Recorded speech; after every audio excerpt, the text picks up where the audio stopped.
Congratulations. You've done your regression session. I know that it takes a lot of courage and curiosity to do a session, because we all have fears about, oh my God, what if I'm going to see some terrible suppressed memory? And you've done it anyway. And I know that now you feel great. And now all these fears seem to be unsubstantiated. So congratulations. Congratulations for taking a step closer to yourself, a step forward towards discovering yourself, understanding yourself better, and developing compassion and self-love for yourself. Congratulations. Now, what to do after regression?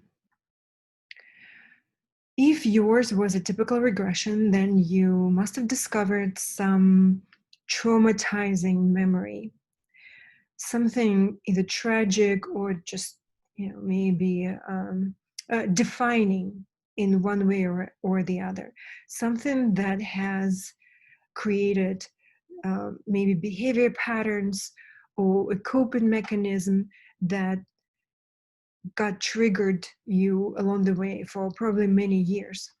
So now, how do we break this and how do you move on? How do you make sure that this healing and this discovery, this breakthrough that you achieved in the session,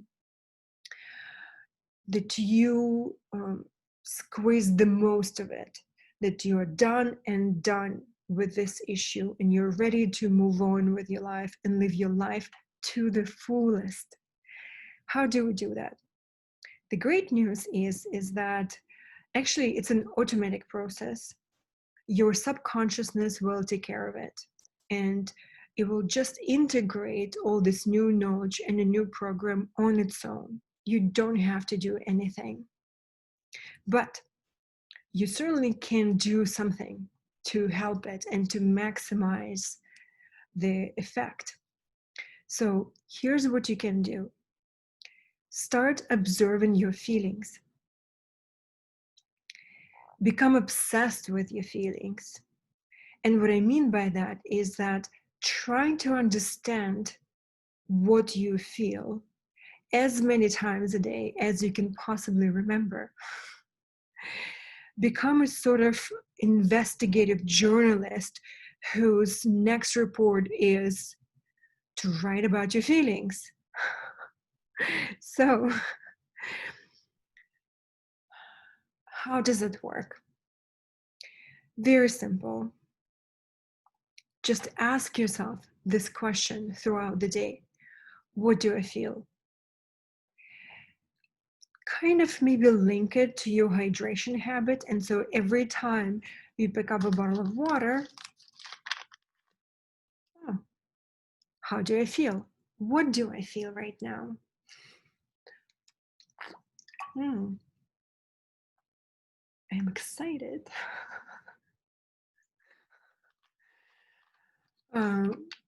Why does this very simple method work?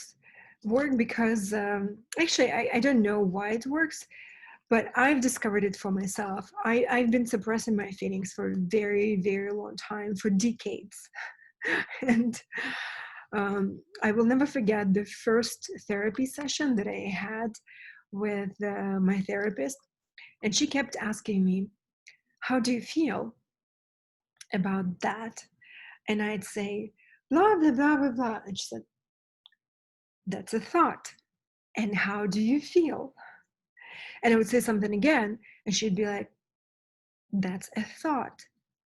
How do you feel? I had no idea what feelings meant. I actually had to ask her, can you give me an example of that means? What do you mean how I feel? And so it took me years to reduce that gap between feeling something and understanding what I felt. And that gap initially could be months. Like I'd have an argument with my mom, and like 3 months later, I'd call her and be like, Mom, I realized that I was being defensive because I felt underappreciated, or I felt like I'm disappointing you. So I felt hurt, and that's why I attacked you. And Mom would be like, what are you talking about? She's moved on a long time ago, and I had just realized what I felt. But over time, I noticed that if I ask myself, what do I feel? How do I feel? And wait and listen, then an answer just pops up in my mind, and I realized, oh, I'm feeling tense. Oh, I'm feeling sad, or whatever it is that you feel. Somehow, I think my theory is that this inner knowledge, or in psychology, it's called our high self, knows everything about us at all times. And so all we need to do is ask the right question. And so in this case, the right question is, what do I feel? How do I feel right now? If you are anything like me and you have been suppressing your feelings, or simply dismissing your feelings, not paying attention to your feelings, just ask yourself this question as many times through the days as you can remember. One technique that's super helpful in this case is journaling. So you can either set up a file, or you can have an actual physical journal and just write throughout the day.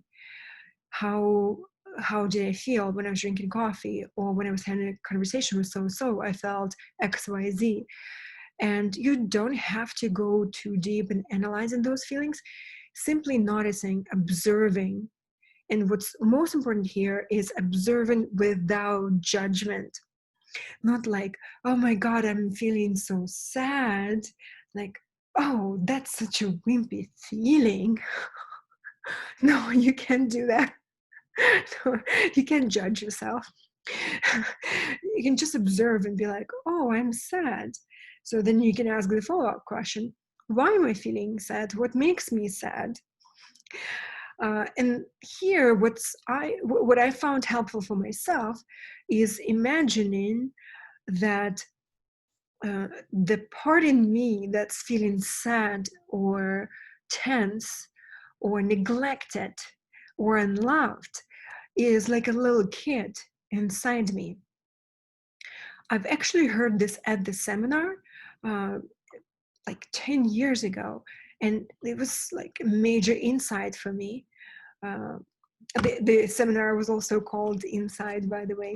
And there was this American coach who said, every time you criticize yourself or self-loathe, imagine that there is a 5-year-old kid laying on the ground and you're kicking it in the gut. That's what you are doing to yourself when you are being harsh to yourself. And I was in shock because at the time I was criticizing myself all the time. And I was kind of convinced that it makes me better. I was not aware of all this pent up, suppressed emotions of neglect, lack of love and attention was stirring up in me. So this way of thinking about it, like whenever you feel sad, stressed, upset, anxious, just think and imagine as if there is a 4 or 5-year-old child sitting in your lap. What would you do if there was an actual child in front of you who was upset? You wouldn't criticize it. You would calm it down, right? You would hug it. You would tell the kid, oh, you're so adorable. I love you anyway. And whatever else you can come up with, just give it a little bit of attention. And I bet you will be surprised how quickly emotional response will come. And interestingly enough, that this emotional response will be mimicking a kid's behavior, like exactly. Like you will see that this emotion will disappear quite quickly. And what do kids want? Like if the kid was neglected or upset or beaten up or whatever, and you give it a kind, loving attention, and they just melt into your arms and they open up, and a split second later they just want to go play, they move on. So this is exactly what will happen. So the relief will come rather rapidly, and notice and observe how you're feeling. What is the dynamic of your feelings? And do your best to journal it. If you're starting out with this, then journaling will be extremely effective for you. Please try to give it, it's maybe extra 15 minutes of your time, but these are crucial steps towards your emotional health. And I will make a special video in my blog about emotional health and how regression is helping with emotional health, because actually exactly what we are doing is we are healing this inner child in every regression session. So congratulations once again on your successful regression session. Woohoo! And I look forward to hearing from you, hearing about your progress, and I keep my fingers crossed so that this regression session opens a whole new world of opportunities for you and experience in life to the fullest and living your best, most exciting life in the present. Thank you. Much love.